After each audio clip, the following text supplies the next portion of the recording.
All right, now my next guest remembers the hostage crisis we had back in Iran in 1979 all too well. As mayor of New York, he threw the former hostages a big ticker tape parade in 1981, just days after their release. Of course, he's a Democrat who supports President Bush and his policies, at least when it comes to the war on terror. Does he think that this incident will get more of his party on board that same war? With us now, the former mayor of this fine city, Ed Koch. Mayor, good to see you. Nice to be with you. Does this galvanize attention to terror, watching it, addressing it? I mean, not the Democrats. The Democrats, regrettably, they've had a huge victory this week just by simply passing, both in the House and the Senate, a deadline. A goal in the Senate, a fixed time in the House, but merely getting sufficient people, no matter how close, was a huge victory. And I regret it because Why do you regret it? Well, my own position is we should say to the Arab allies, come in or we're getting out. Say to the NATO allies, come in or we're getting out, and then get out if they don't come in. But I believe they will come in. The war on terrorism is not in Afghanistan. That's a primitive country. So what about this Iranian development as being an extension to that same issue? It is. What do you mean? Definitely an extension. And the Iranians, because of what they did in '79, held Americans for something like 435 days. 444. And Carter didn't take appropriate measures. They now believe they can pull the tiger's tail and the tiger won't bite. I believe that Tony Blair was a fine man. He's very frustrated. His own people don't support him. They, too, have decided to cut and run and get out. So you think insurgents, terrorists, rogue nations have gotten the message? They've got our number? Yes, and Britain's number.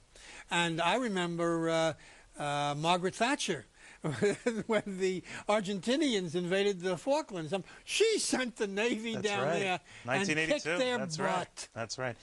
So the fact that Iran senses that there is this disarray in the West, do you think that was behind maybe to capture these soldiers Absolutely. in the first place? They believe, in my judgment, I mean, you can only make judgments that are opinions, that they can tweak us, tweak the British. The British have already said they're getting out. The Americans clearly are desirous now of getting out. We've lost our will to stand up and fight.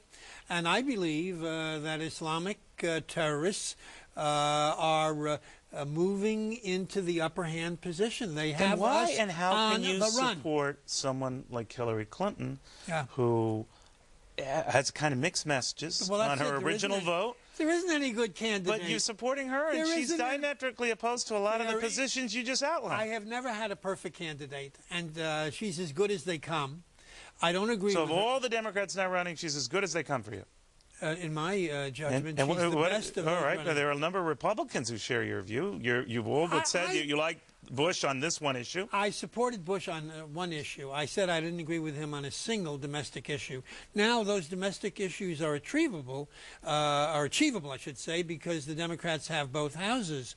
So I'm not. What about one of your successors, Rudy Giuliani?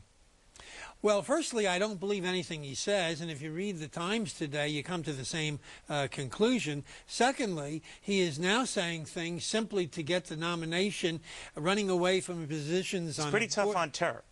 Oh, on terror? Very tough on terror. And that alone won't do it? No, because I don't believe him. So you're back in Hillary's camp?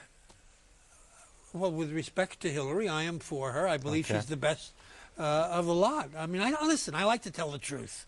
I'm not one of those guys who says, oh, my candidate is good on everything. It's not true. I've never had such a candidate. All right, Mayor, always good seeing you. Thank you very much. Have a great weekend. Thank you.